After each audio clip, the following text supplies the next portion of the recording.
Melvin, many expecting this to be the fight of the night. How important is it to stay focused and stick to the game plan?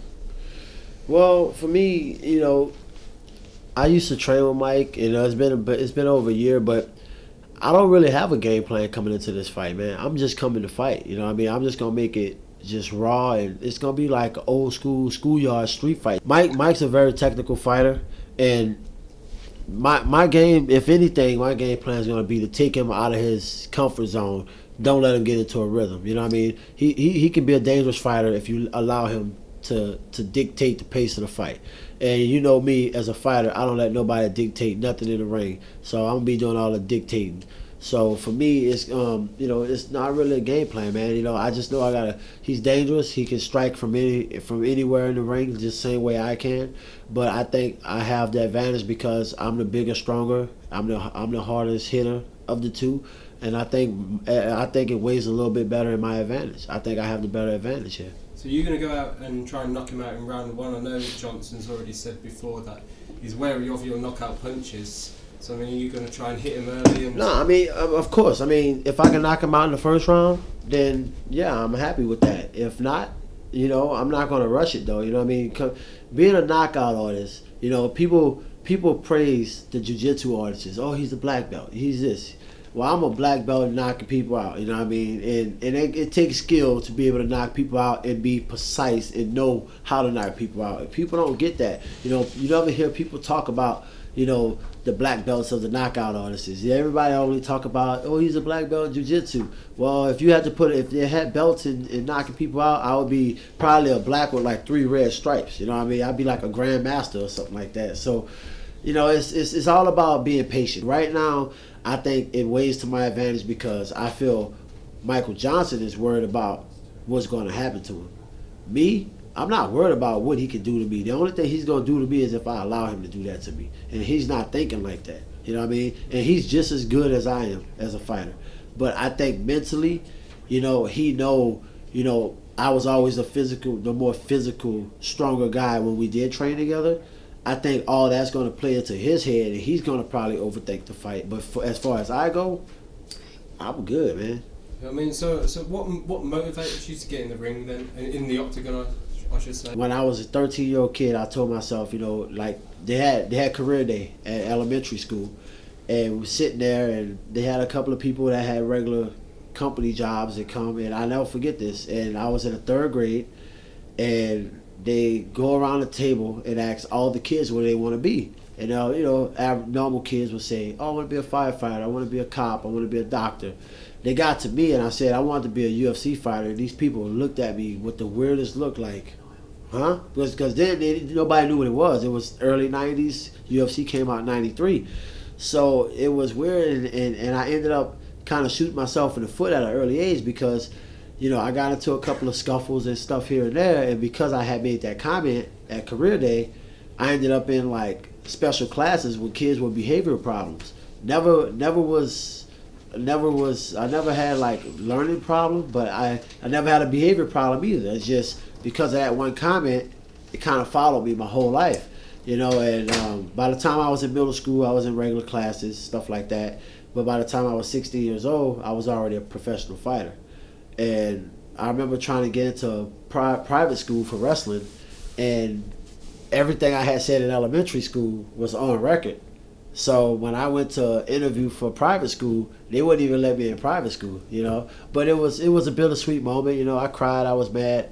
But I went to public school, became a state champion wrestler, and I got to beat the kid from the private school that they didn't accept me to. So, like I say, my whole life has been about proving people wrong, man. So I love it. And you've obviously been through the UFC journey the whole way. Yeah. Are you surprised how quickly it's grown, how rapid the rise is? No, I'm not, man, because back in 05, when you look at a guy like Dana White and you actually have a conversation with the guy, he's a visionary. He has a vision. If he said he's going to do something, he's going to do it. You know what I mean?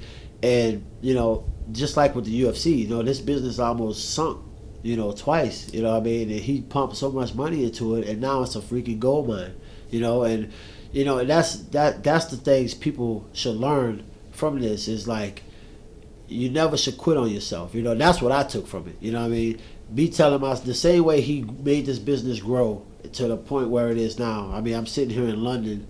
You know, I've never been visited Europe until October when I fought in Manchester. But had it not been for the UFC, I don't know if I ever would have made it to London. You know what I mean? So it's opened so many opportunities.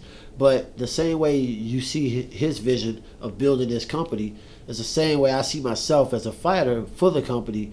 You know, I'm taking baby steps though. People keep writing me off. They're like, oh, Melvin he's just a gatekeeper. He's just this. Nah, Melvin's just sitting back waiting for his chance to strike. You know what I mean? Like, you know, am I ready for the title now? Yeah, I am, because I'm more mature. If I had won that title 4 or 5 years ago, I probably would have been one of those fighters they talked about died from an overdose somewhere at a party, you know, from partying all night, from winning a title, you know, young and stupid. I probably would have made the front pages like that way. You know, honestly, being honest, that would have been me. Now, you know, I'll be 31 this month.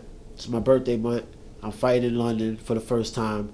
You know, I'm more mature now than I ever was. I think right now is the time that I need to win this belt so that I can make millions and set myself up for retirement when I'm done fighting. And right now, at the age of 30, 31, this is my now I can make my move. So all those people that keep saying I'm the gatekeeper and this and that, we'll see where they at when I have the belt. You know, they probably gonna be one of those fans in the crowd. Hey, could I get a picture with the belt? You know, and it's sad. It's just sad because if you're gonna be one way, be that way all the time. You know, but don't knock a person down and throw jabs at them.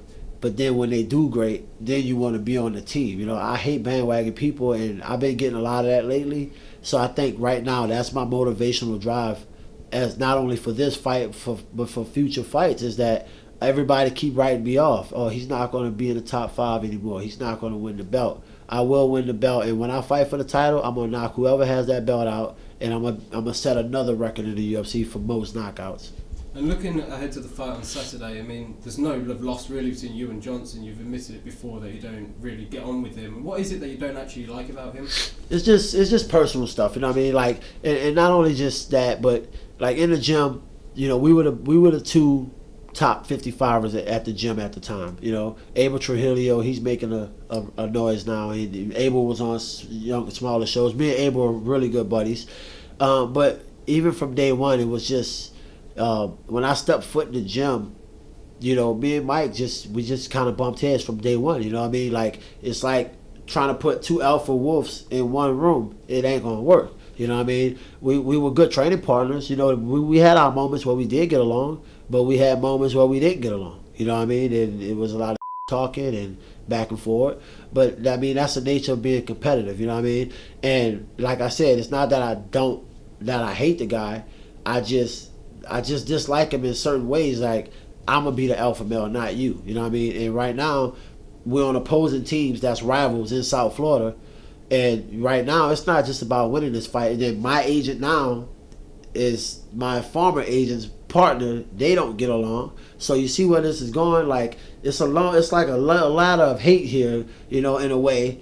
But I don't hate him. I gotta make sure I beat him, so I'm on the right side of the bragging rights. You know what I mean? Because I don't want to go somewhere when I get home from losing and be like, oh, Michael Johnson kicked your ass. He's the alpha male. You know, no, it ain't gonna happen. So, you know, that's my motivation for this fight, this particular fight.